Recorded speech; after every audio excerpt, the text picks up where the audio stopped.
Selamat malam, namo Sangheng Budaya, nama budaya. Kembali lagi dalam acara Lamar Live Amateur bersama saya Edwin Halim pada malam hari ini. Lamar hadir setiap hari Jumat jam 8 malam dan video-video kita berisi tentang Dharma tapi juga tentang kekinian. Malam hari ini kita akan membahas tentang Diamond Cutter for Business, tentunya oleh pembicara yang tidak asing lagi. Kita malam ini bakal belajar banyak hal.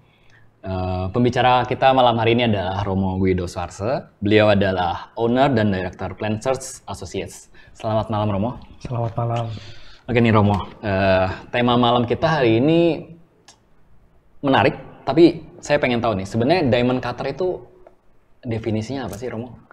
Jadi Diamond Cutter ini adalah salah satu sutra yang sangat terkenal, khususnya juga berkembang di China dan di Asia Timur, di Jepang, dan Diamond Cutter Sutra ini atau dikenal bahasa Tibetnya Vajrayetika dalam bahasa bahasa Chinese-nya adalah Jinggangjing. Dan Diamond Cutter Sutra ini termasuk dari kumpulan Prajnaparamita Sutra.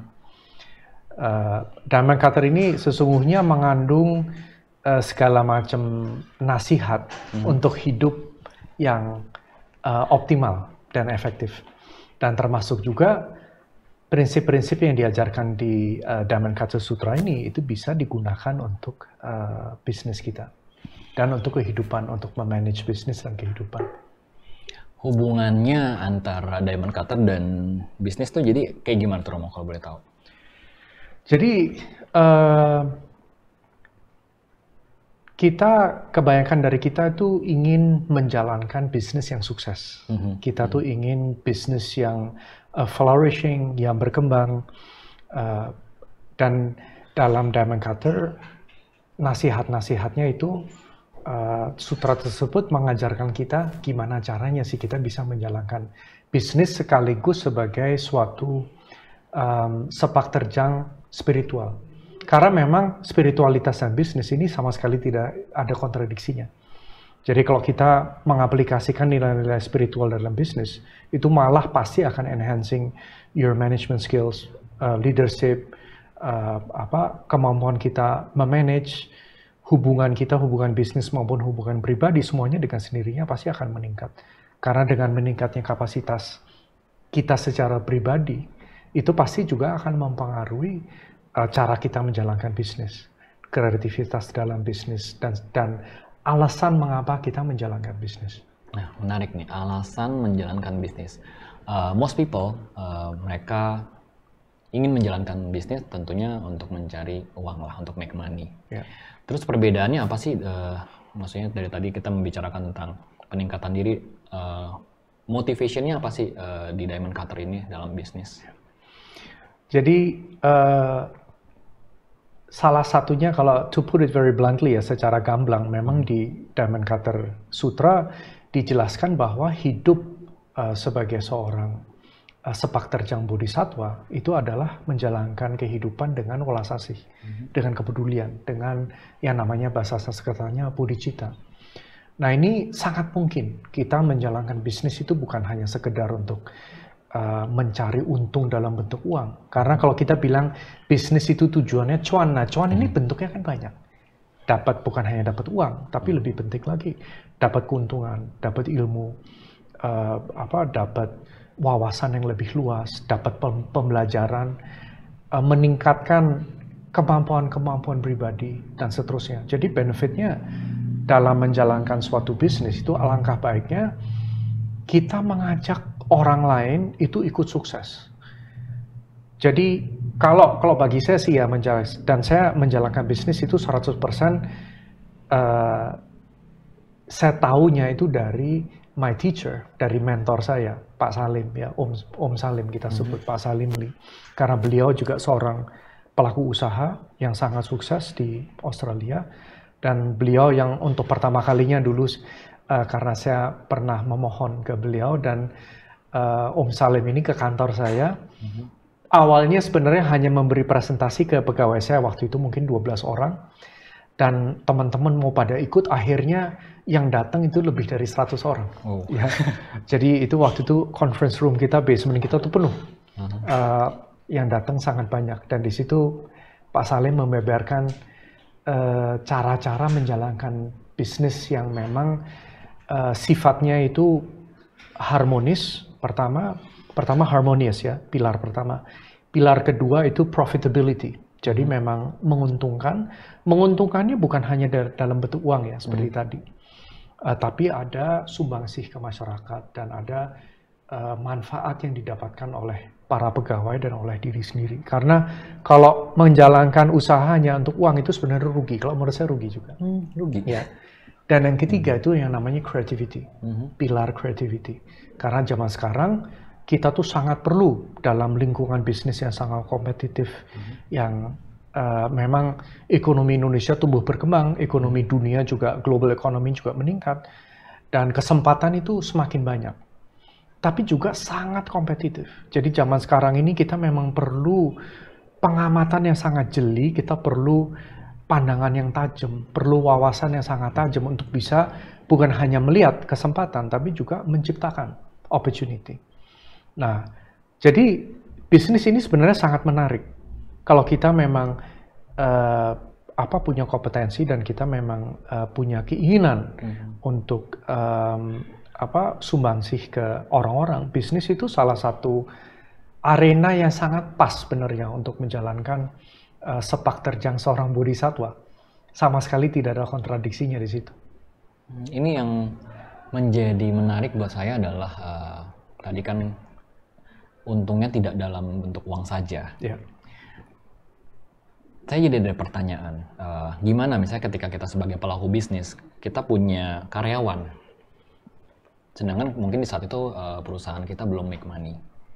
Tapi berarti kan kita juga harus memikirkan sisi untuk make money-nya juga dong, Romo.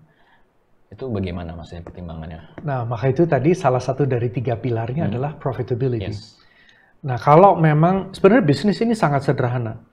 Ada demand, dan kita ini bisa supply value, ya nilai kepada customer kita. Ini pasti bisnis itu pasti jalan. Jadi bisnis itu ada sebab, berjalan tuh berdasarkan causality, sebab akibat.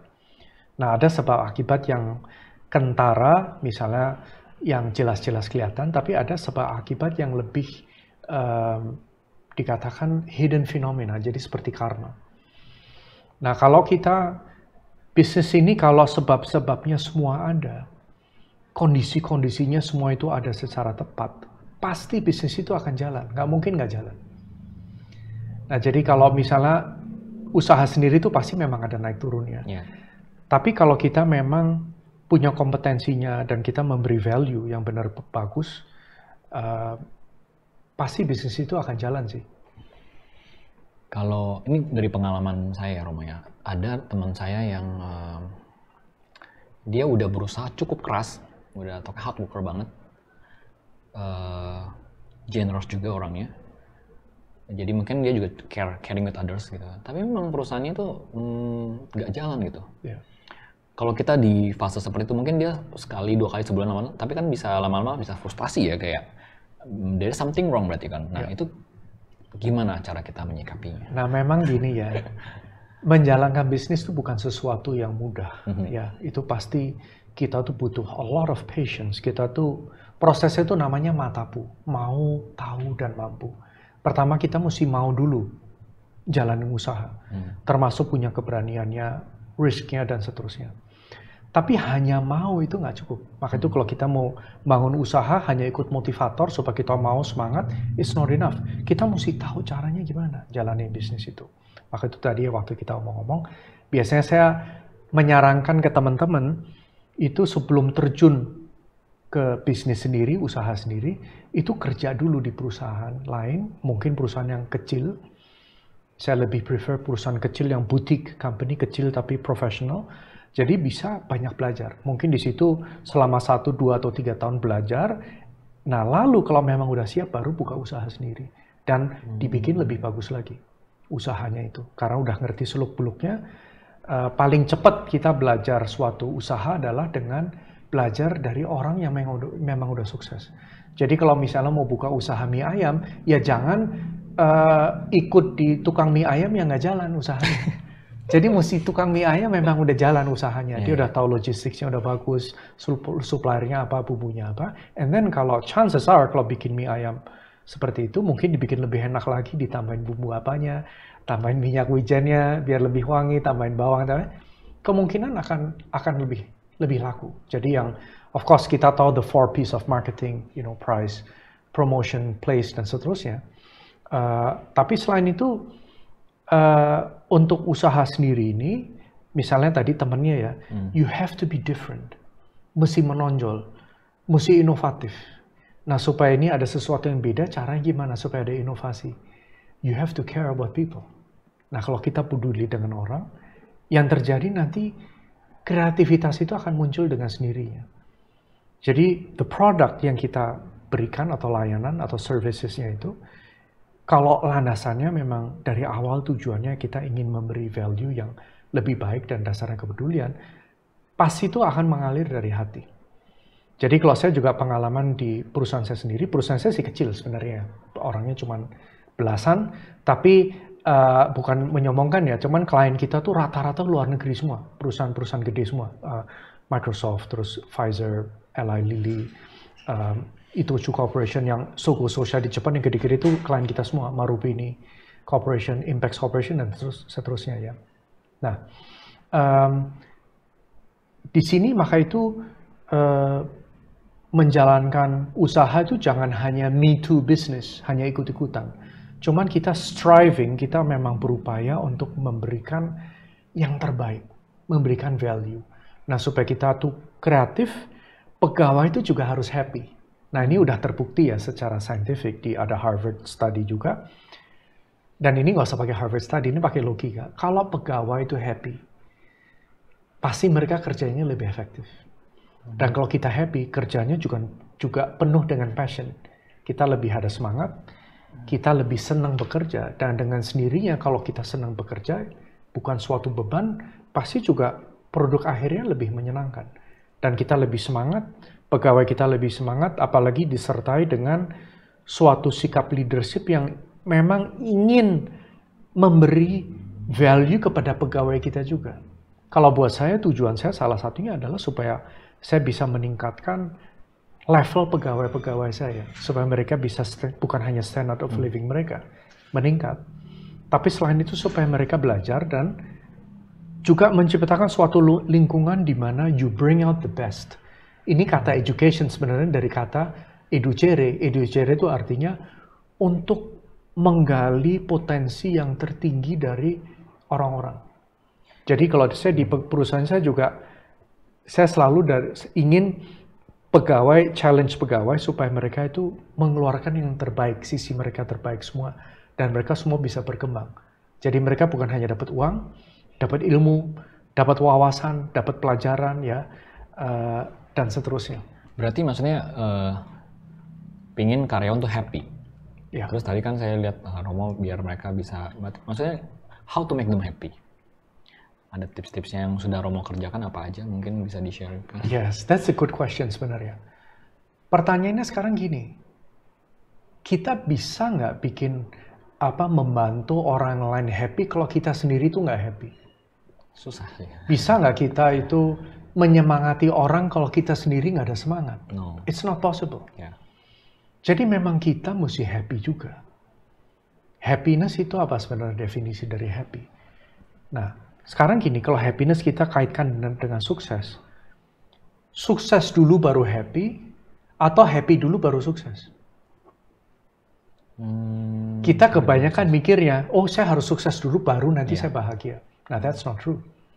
Sebenarnya kita tuh baru bisa benar sukses kalau kita tuh memang happy. Happy dalam arti kata, bahasa Yunaninya eudaimonia, artinya flourishing. Kita sebagai manusia tuh flourishing. Flourishing ini artinya kita sejahtera, dan kesejahteraan ditandai dengan kasih sayang, dengan kepedulian, dengan mencapai potensi kita sebagai manusia.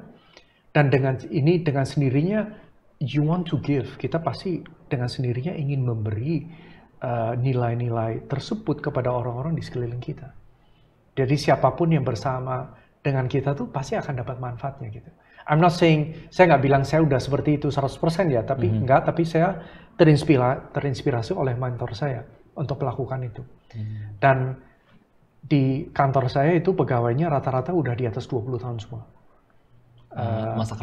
Masa kerjanya. Dan ada yang awalnya itu dulu sebagai office boy, sekarang jadi udah level pengacara yang cum laude, lulusan terbaik ya. Magna cum laude malah. Dan dia juga punya certified untuk jadi capital market lawyer. Dia bisa untuk pasar saham, pasar modal untuk jadi pengacara di situ. Dan ini saya rasa salah satu tugas sebagai seorang leader juga adalah to encourage, ya, menyemangati orang-orang di tim kita to bring out the best. Ya, tapi caranya adalah kita sendiri memang sudah juga you have to work on yourself. Baru nanti kita dengan sendirinya ini keberadaan kita akan membawa manfaat ke orang-orang di sekeliling kita. Intinya tuh inspirasi, kita menularkan inspirasi ke orang lain. Menularkan inspirasi ini yang saya tangkap kan berarti dari diri kita dulu, Romo.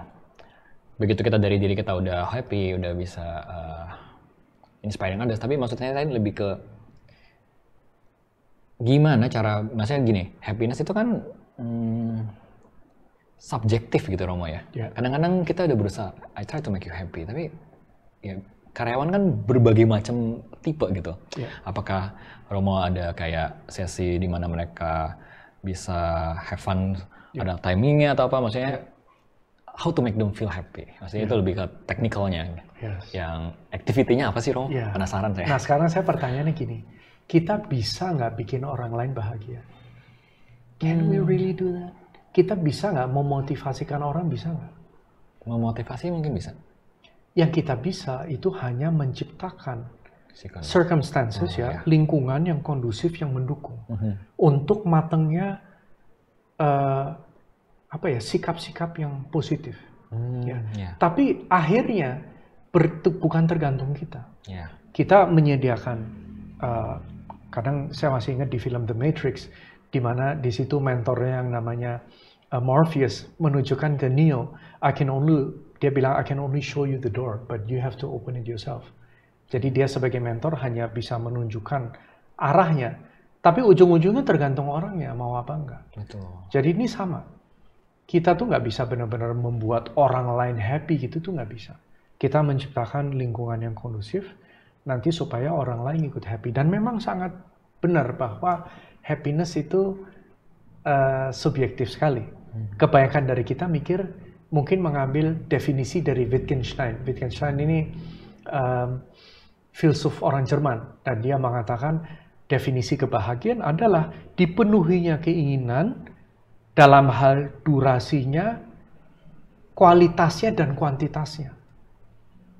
Mati kutu itu namanya.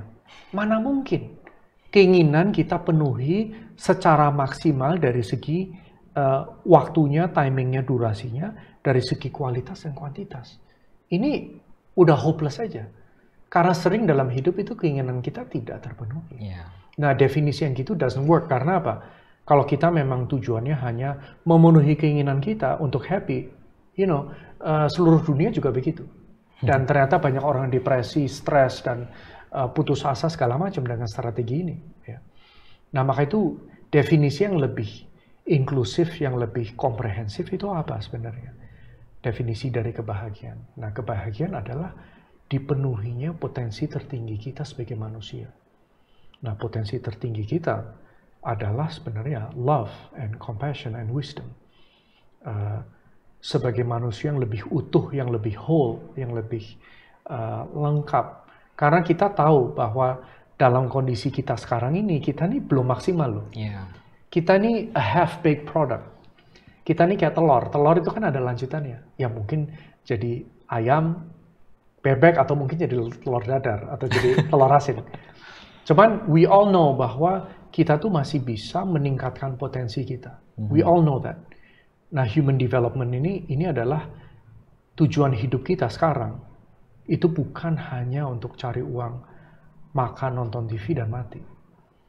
Nah, kalau kita ini bisa melihat Kalau kita beruntung dan kita punya bos yang memang punya aspirasi untuk ingin meningkatkan kehidupannya dia ke level yang lebih tinggi, termasuk sumbangsih ke masyarakat, termasuk generosity, ya, karena itu salah satu karakteristik utama dari seseorang yang memang matang secara emosional, secara spiritual, dan secara finansial. Salah satu tolak ukur kematangan adalah love, generosity, kapasitas, wisdom, dan seterusnya.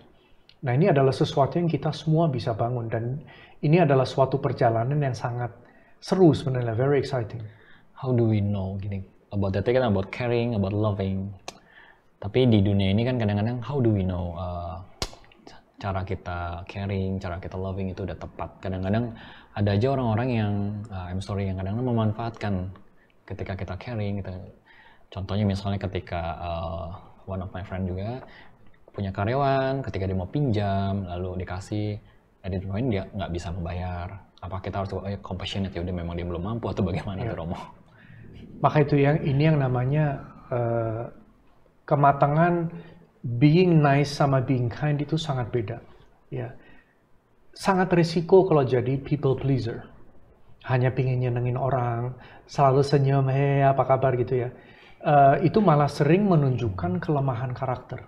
Kalau orang yang selalu nice itu biasanya orang yang insecure, yang di dalam justru dia nutupi kekurangan dia, dan dia paling nggak butuh sekali approval dari orang lain.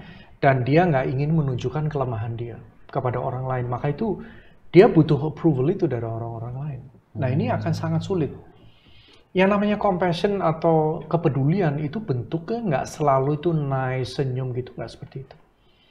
Jadi misalnya kalau kita lihat Ibu Sri Mulyani, bagi saya itu pengejawantahan dari kepedulian ke negara kita. Walaupun dia hajar ya, dia hajar pajaknya makin lama makin naik, tapi di seluruh dunia memang semua orang harus bayar pajak. Sebagai warga negara harus bayar pajak. Atau misalnya dulu Menteri Susi, atau misalnya dulu Gubernur Ahok itu misalnya, itu salah satu bentuk dari kepedulian. Itu nggak selalu soft dan gimana. Tapi kadang-kadang kalau memang harus keras, ya keras. Nah, jadi di sini bukannya being nice, tapi being constructive. Melakukan apapun, punya sikap yang kuat dan sikap yang mendukung dan yang kalau perlu ya tegas. Gitu. Saya sih my management style kalau di kantor saya lebih senang itu memang yang happy. Saya tuh nggak senang kayak harus marah gitu. Tapi kadang-kadang ya memang harus begitu. Kalau sesuatu yang ke klien pun, kalau bagi saya itu sudah melanggar etika, saya tolak. Ya, itu saya tanpa keraguan akan kita stop hubungannya. Kadang-kadang memang, jadi dikatakan kalau dari tradisi kita ngambil dari Sanskerta itu yang namanya ada 4 level. Peace, increase, power, sama wrath ya, atau yang namanya bahasa Sanskertanya Santi, Santika, Paustika, Bala, sama Marana. Nah, ini Santi itu artinya peaceful. Kita menjaga hubungan yang peaceful. Kalau itu nggak bisa, ditingkatkan. Ya, ditingkatkan lebih. Paustika itu artinya lebih tegas. Nah, kalau itu nggak bisa, power. Mesti lebih keras lagi. Kalau memang udah hopeless, you cut it off, Marana. Jadi kadang-kadang memang hal yang terbaik yang bisa kita lakukan adalah putus hubungan. Dengan bisnis partner, atau dengan pegawai di kantor, atau gimana. Tapi bukan dengan kebencian. Jadi misalnya kalau, misalnya nih ya, ada pohon. Saya di rumah tuh ada pohon juga, di depan pohon besar itu, pohon apa ya? Wali Songo. Dan pohon Wali Songonya itu waktu itu ada burung yang dia buang air besar, dan itu bijinya itu sampai akhirnya mengakar di pohon itu, dan jadi pohon sendiri di atas pohonnya. Parasit. Itu jadi simbiot, jadi parasit. Now what should I do? Sampai pohon ini dia jadi agak kurus, daunnya juga jadi lebih kecil. Nah, saya harus apain kalau gitu? Kadit. Apakah, oh iya kasihan pohonnya, gimana? Potong dong. Nah, saya nggak potong, saya cabut. Terus diapain? Saya tanam di sampingnya. Oh, wow. Nice. Jadi kadang-kadang kalau kita cut off orang, nggak harus kita benci, diusir, nggak. Tapi why don't you cut him off? Tapi nanti dibantu dicariin pekerjaan baru apa gimana. Kan nggak harus selalu benci musuh, kita nggak usah begitu kan.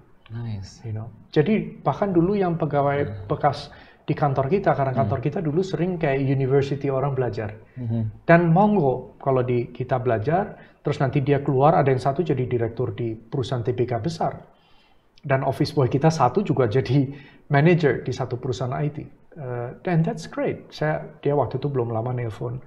Dan saya rasa memang sebagai arena bisnis itu sebagai suatu sarana untuk sumbangsih ke masyarakat dan untuk memberi manfaat ke orang-orang. I think itu salah satu sikap kemurahan hati seperti itu. Ini tadi ada about etika nih yang menarik. Etika dalam bisnis. Tapi contohnya nih, misalnya ketika kita bekerja, kadang-kadang we have to serve our client gitu kan. Kan budaya kita adalah misalnya ngajak ke pub, dan kadang-kadang I'm sorry ada mereka yang melakukan hal yang tidak sesuai dengan norma.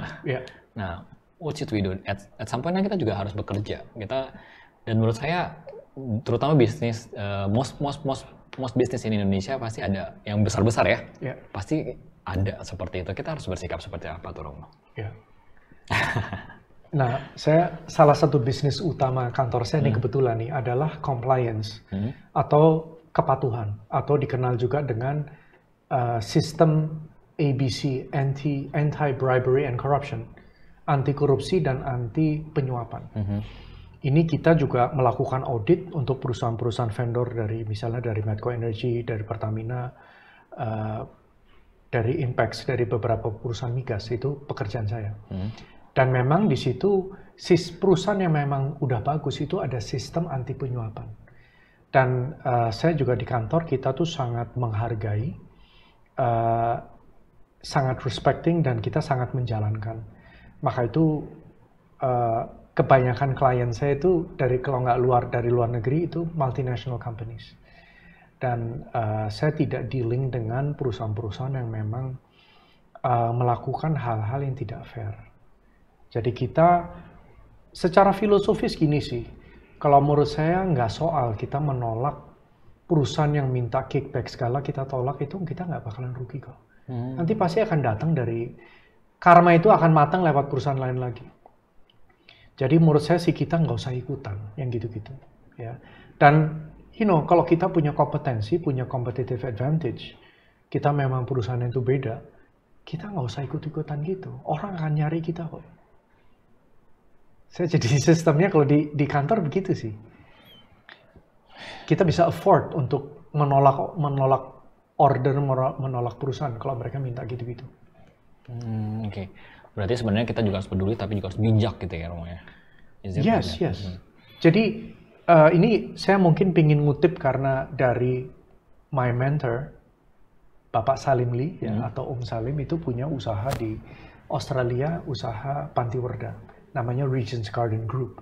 Jadi itu sekarang mungkin ada proyeknya saya lupa mungkin ada 7 atau 8 dan pegawainya itu udah sangat banyak.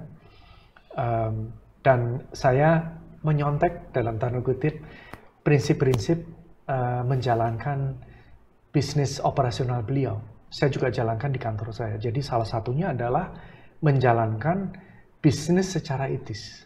Nah itu di situ di proposal ke bank waktu itu saya lihat dari Om Salim ini ada 10 prinsip, dan sebenarnya 10 prinsip itu adalah 10 sila.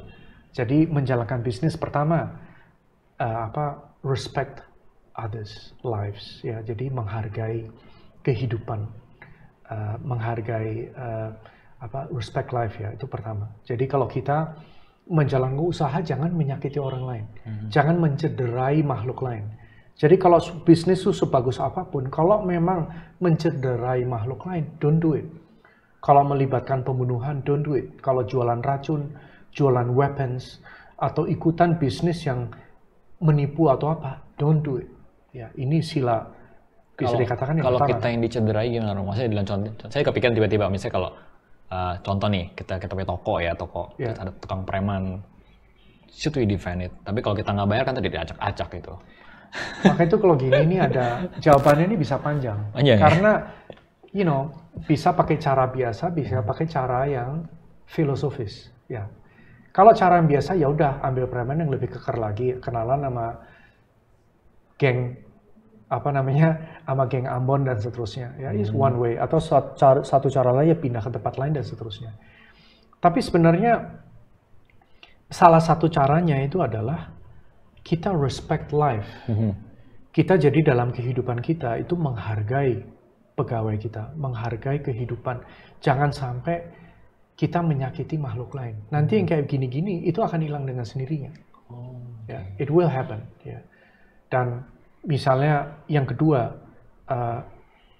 ini juga saya ngambil dari business proposalnya Om Salim, respect other people's possessions. Jadi kita menghargai kepemilikan orang lain, menghargai waktu, menghargai barang kita, juga menghargai planet kita.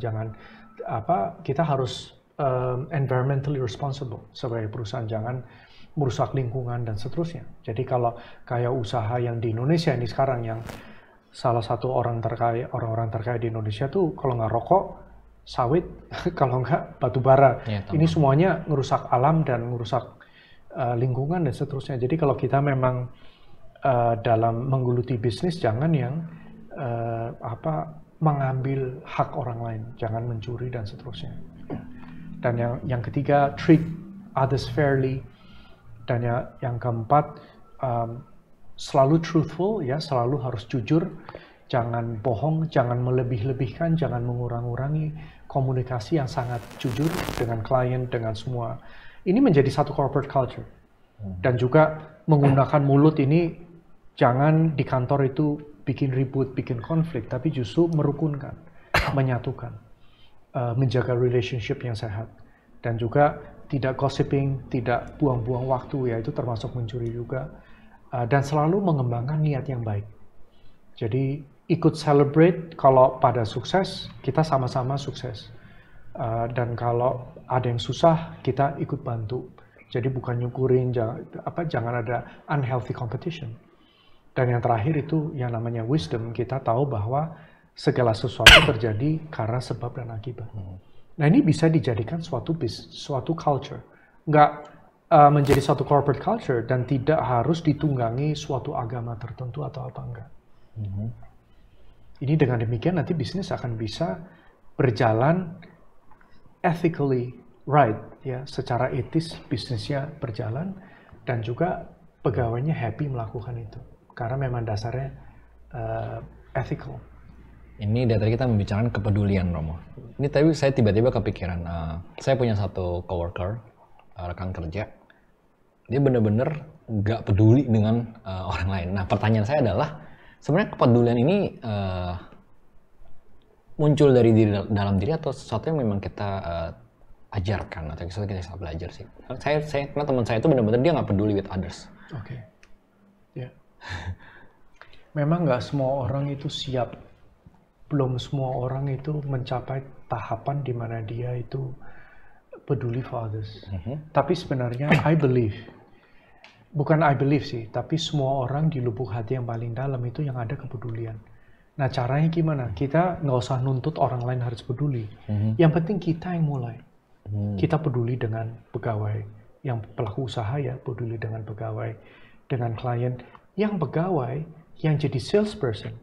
Misalnya sekarang juga bukannya kamu jual barang, tapi you're a problem solver. Kamu lihat klien itu butuhnya apa, lalu kamu membantu untuk membantu solve their problem. Atau misalnya ada teman saya yang jual properti ya, dia jadi juga nggak memaksa harus jual properti gimana, nggak. Dia lihat orang lain butuhnya apa, dan dengan demikian dia ingin jual properti itu tujuannya dia tuh memang senang ketemu orang, dia banyak teman, banyak relasi, sehingga dia bekerja pun juga senang. Dan kalau nggak jadi beli juga nggak apa-apa, karena tujuannya memang dia mau pingin bantu orang. Jadi we have to start with ourselves, ya, kita sendiri, kita dulu yang mulai, dan lalu pasti akan ada orang-orang yang juga tertarik dengan sepak terjang yang seperti itu. Tapi we have to start ourselves. Nah, kalau orang lain mau jalanin enggak, itu sih bukan urusan kita sebenarnya. Nah, tapi dengan demikian what happens ya, kalau kita ini di dalam hati jadi soft. Ya, gimana tuh? Cara kita melihat dunia kita juga ikut berubah. Maka itu dikatakan beauty is in the eye of the beholder. Keindahan tuh ada pada si pengamat, bukan di luar. Nah, kalau kita di dalam ini jadi soft, yang terjadi cara kita perspektif dunia kita lewat lensa kepedulian. Jadi kalau kita lensnya ini lens kepedulian, cara kita melihatnya itu berubah, melihat orang berubah, lihat klien berubah, melihat diri sendiri berubah, melihat pegawai berubah. Jadi yang dikatakan ya, you don't see the world as you are, but you see the world. You don't see the world as it is, but you see the world as you are. Kita tuh nggak melihat dunia apa adanya. Kita melihat dunia sesuai dengan keadaan kita, sesuai dengan sikap pandang kita.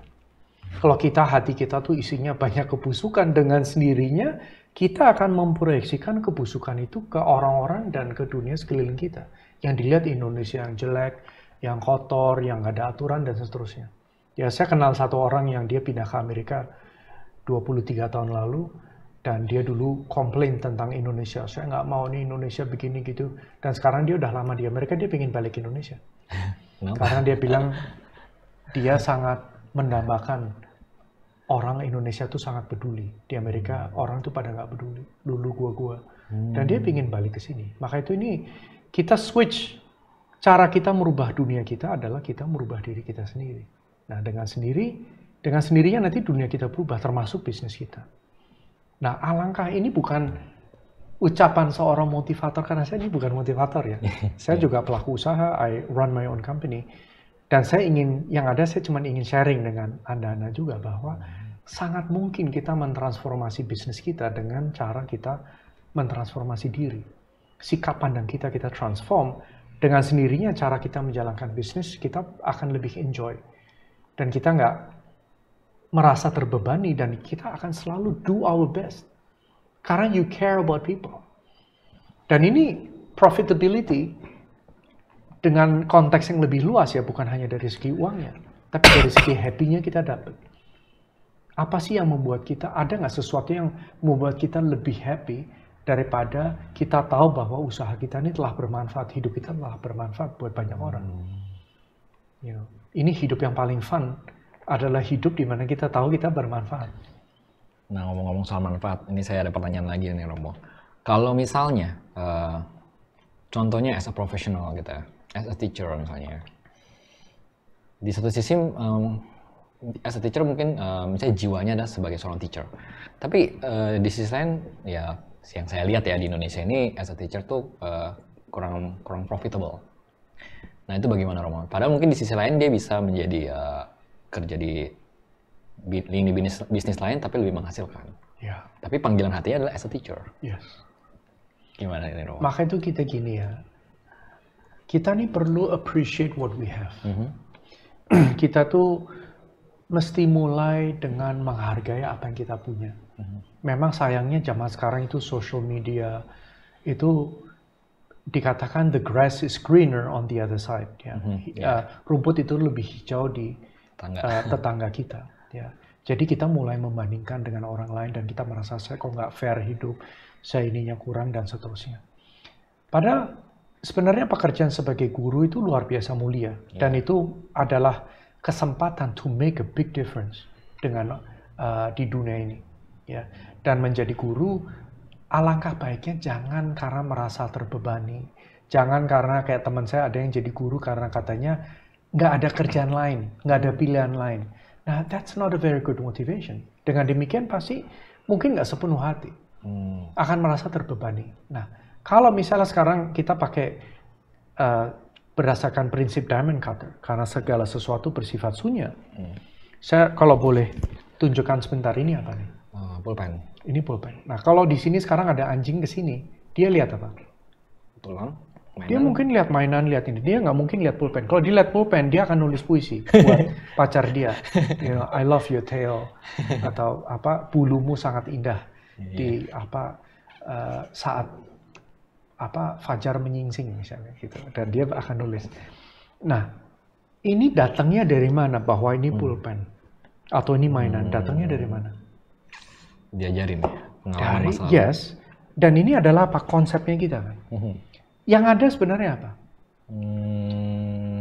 Hanya bentuk dan warna. Hanya sebuah silinder hitam putih. Yang ada hanya itu. Sisanya itu our idea. Sama halnya dengan hidup kita sekarang. Cara kita melihat hidup kita, itu seluruhnya adalah konsep yang kita bentuk. Cerita-cerita yang kita bikin. Nah, jadi artinya apa? Apakah kita harus rubah bentuk dan warna ini? What if, ya, gimana kalau kita yang dirubah adalah yang ditransform diri kita sendiri? Yang terjadi nanti, cara kita melihat dunia kita, itu akan berubah dengan sendirinya. Jadi, kalau dengan sikap selalu merasa kekurangan, oh jadi guru ini kekurangan, taruhan deh, pindah kerjaan, nanti tetap merasa kekurangan. Karena sikap itu tetap dibawa. Tapi mulailah dengan merasa keberlimpahan, merasa berkecukupan, merasa sentosa dengan cara grateful. Kita sering kita nih melihat dalam hidup kita kekurangannya. Kurang tinggi, kurang ganteng, kurang sukses, kurang apa. Ini yang bahasa Jawanya namanya balung kere. Ya, selalu melihat balung kere itu, balung itu tulang, kere itu miskin. Sampai ke tulang-tulang itu mental miskin. Nah, justru kita jangan dengan mental kekurangan, tapi justru dengan hati abundance. Kita merasa keberlimpahan, kita sekarang malah nanya, oke, saya bisa kasih apa nih ke orang-orang di sekeliling saya. Dijamin you will be so happy. Nah, dengan demikian, yang muncul apa? Antusiasme, yang muncul kreativitas. Nanti akan ada ide, oh ya saya bisa usaha apa lagi nih? Bisa usaha samping apa, bisa apa.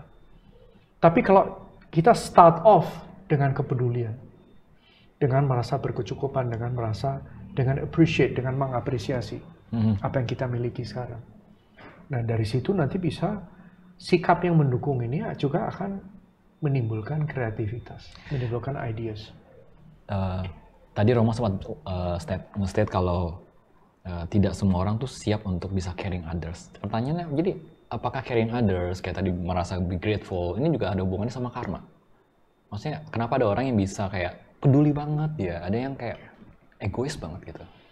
Nah, ini salah satu keunikan dari menjadi manusia. Ini kalau kita ini bedanya filsafat timur dan filsafat barat. Dan juga kayak Buddha Dharma termasuk ya. Kalau kita anggap itu sebagai filsafat timur. Kalau filsafat barat, psikologi barat itu mengatakan pada dasarnya itu kayak misalnya Nietzsche, Friedrich Nietzsche, dan Sigmund Freud, mereka mengatakan manusia pada dasarnya itu negatif. Negatif, dan kayak Sigmund Freud itu mengatakan saya nggak melihat banyak kebaikan dalam manusia. Dia bilang yang dia lihat itu kejelekan rata-rata manusia. Dan juga Friedrich Nietzsche, dia juga mengatakan sesuatu yang mirip. Dan ada satu filsuf lagi, dia bilang semakin saya mempelajari manusia, semakin saya sayang dengan anjing saya. Karena manusia itu kebanyakan itu jahat. Nah, ini bedanya dengan filsafat timur termasuk Buddha Dharma. Mulainya adalah nggak ada manusia yang jahat. Yang ada semua manusia itu baik, tapi ada halangan-halangannya. Nah, this is much better approach-nya. Jadi bukannya dari awal sudah menghakimi manusia itu dasarnya jahat. Hitler juga mengatakan itu, manusia pada dasarnya jahat kompetitif. Maka itu dia bilang survival of the fittest, binatang itu berantem dan perang itu, maka itu manusia kalau perang itu juga, dan seterusnya. Dia menghalalkan, menjustifikasi. Nah, kalau kita mulai dengan yang ada di Buddha Dharma, manusia pada dasarnya itu baik. Tapi ketutup, masih banyak halangan-halangannya. Dan ini loh paling bagus kalau kita lihat manusia, jangan langsung menghakimi ini manusia jahat dan seterusnya, enggak. Kalau orang dikasih kesempatan, dan waktunya udah tepat, ini akan keluar. Dan kalau saya yakin teman-teman yang juga kalau kita lihat ke lubuk hati kita yang paling dalam, kita tuh pinginnya tuh jadi orang baik kok. Yeah. Semua orang. Maka itu jangan berkecil hati, jangan merasa kita nggak bisa apa-apa, jangan merasa sebagai manusia itu sangat lemah. It's not true. Kalau dari segi Buddha Dharma, kita jadi manusia ini luar biasa sekali. Walaupun hidup itu tantangan, susah, naik turun, serba tidak pasti, dan seterusnya, bisa kena penyakit apa. Tapi secara spiritual, fantastic. Kita jadi manusia ini absolutely fantastic. Kesempatan yang luar biasa banget. Nah ini loh, kita mesti appreciate ini. Dan kita memang harus bersahabat dengan sisi-sisi negatif kita juga. Jadi nggak bisa kita tiba-tiba mau jadi orang baik, terus tiba-tiba hanya sifat-sifat baik yang muncul, itu nggak mungkin. Jadi kita nih sambil belajar self-awareness, kita juga melihat kebiasaan-kebiasaan, pola-pola kebiasaan yang negatif. Dan kalau kita jujur, kita semua punya pola kebiasaan negatif. Mungkin marah, mungkin merasa insecure, merasa nggak aman, merasa nggak pede, merasa nggak bisa apa-apa, dan merasa putus asa atau merasa depresi. So many, banyak sekali tantangan kita masing-masing. Nah dengan kita ini yang sering juga tidak di-address ya, tidak dibahas oleh para motivator, kan biasanya bahasnya, oh ya luar biasa nih, bisa harus semangat segala macam. Cuman sisi satunya adalah gimana sih cara kita mengelola sisi-sisi negatif kita, yang istilahnya Carl Gustav Jung adalah your shadows. Yeah. Nah ini kita juga mesti belajar mengasihi diri sendiri. Kita mesti belajar tahu bahwa kita nggak sempurna, bahwa kita juga masih ada kekurangan. Cuman ini kan pelajaran. Ya. Pasti kita bikin kesalahan, dalam bisnis juga pasti kita bikin kesalahan. Yang penting kita memetik pelajarannya apa dari situ. Supaya kita nggak jatuh di lubang yang sama lagi. Ya. Jadi, jangan merasa kita nggak bisa apa-apa. Kita ini luar biasa powerful banget. Sebagai manusia ini extraordinary. Nggak soal kita merasa hidup kita tuh amburadul yang kayak apa. Tapi potensi kita ini sungguh-sungguh luar biasa sekali. Oke Romo, ini topiknya sebenarnya saya seru banget nih ngomong sama Romo, tapi waktu kita udah habis. Dari pembicaraan kita yang menurut saya banyak dan luas nih, rasanya masih bisa ada sesi 2, sesi 3-nya ya. Dari Romo ada nggak sedikit conclusion gitu buat teman-teman di rumah? Ya mungkin saya ingin terima kasih sekali ya bisa ada kesempatan untuk hanya sharing-sharing ya, hanya bincang-bincang dan sharing bersama teman-teman semua di sini. I'm very happy kita ada kesempatan seperti ini. Yang penting adalah kita tuh ya sebagai manusia, kita ini punya kesempatan yang luar biasa. Dan gunakanlah kesempatan ini. Jangan hanya cari uang kecil hanya untuk hal-hal yang nggak terlalu penting. Tapi coba dipikirkan benar-benar, apa sih sebenarnya tujuan hidup kita nih apa? Kita nih, why are we here? Dan hidup kita nih kan, kita nggak lama kan. We're not going to be here for a long time. Yeah. Nah, ini loh kesempatan bagi kita untuk bisa care. Apakah dalam family, dalam bisnis, dalam kehidupan pribadi. Dan jika kita pelan-pelan, yang penting do your best ya, selalu berusaha sebaik mungkin. Do your personal best. Pertama, kedua, jangan bandingkan diri dengan orang lain. Karena ini jadi perangkap. Pasti ada orang lain lebih sukses, lebih hebat, lebih cantik, lebih kaya, lebih apa. Jadi kita nanti jadi berkecil hati. Terus ada orang yang kita merasa lebih rendah. Nanti kita jadi sombong. Ya. Jadi jangan bandingkan diri dengan orang lain. Just do your personal best. Ini pertama. Kedua, kita mesti belajar tadi, bersukacita, rejoice. Kita memang nggak sempurna, cuman kita ada banyak hal yang kita bisa lakukan. Kita nih bukan produk akhir sekarang. Yeah. Kita nih belum di tingkat final. Kita nih kesempatan untuk berkembang is amazing. Dan kita punya this amazing human brain. Kita nih punya kapasitas dan intelligence yang sangat unik sebagai manusia. Maka itu gunakanlah kesempatan ini. Jangan disia-siakan. gunakanlah dan selalu kita melakukan apa yang kita bisa, one step at a time. Ya, mulailah sekarang, mulailah dengan hal yang kecil-kecil. Ya, and then pelan-pelan we're on our way untuk selalu untuk memulai dan melanjutkan evolusi kita sebagai manusia untuk menjadi mencapai spiritual integration, mencapai suatu keadaan yang lebih yang progresif dan yang lebih positif dan lebih berguna untuk sesama. Dan ini yang terakhir ya, karena memang di dalam lubuk hati kita yang paling dalam, kita semua ingin menjadi manusia yang berguna. Dan kita itu bisa melakukan itu. Thank you. Oke, baik. Terima kasih banget untuk waktu dan sharingnya, Romo. Semoga nggak bosan-bosan ntar kalau kita invite lagi ya. Boleh dengan senang hati. Oke, baik teman-teman di rumah. Nggak berasa waktu kita akhirnya harus selesai. Saya mau sedikit infokan. Jadi buat teman-teman yang ingin berkonsultasi tentang hukum, kesehatan, keluarga, atau mungkin ekonomi, bisa kontak langsung ke CD Counseling di 0811 9873 300. Sekali lagi saya ulangi di 0811 9873 300. Jadi nggak perlu khawatir, CD Counseling ini sifatnya adalah free, kecuali teman-teman disarankan untuk mengambil tindakan yang lebih profesional. Dan tentunya di CD Counseling ini juga konselor-konselornya sudah berpengalaman di bidangnya masing-masing. Yang kedua, saya ingin infokan juga, sekarang kita ada aplikasi Budayana yang bisa di-download di App Store ataupun juga di Play Store.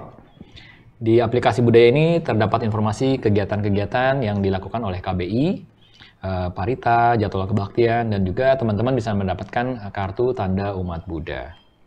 Baiklah teman-teman, semoga setelah menyaksikan acara hari ini, saya pribadi juga sempat tadi merinding gitu ya.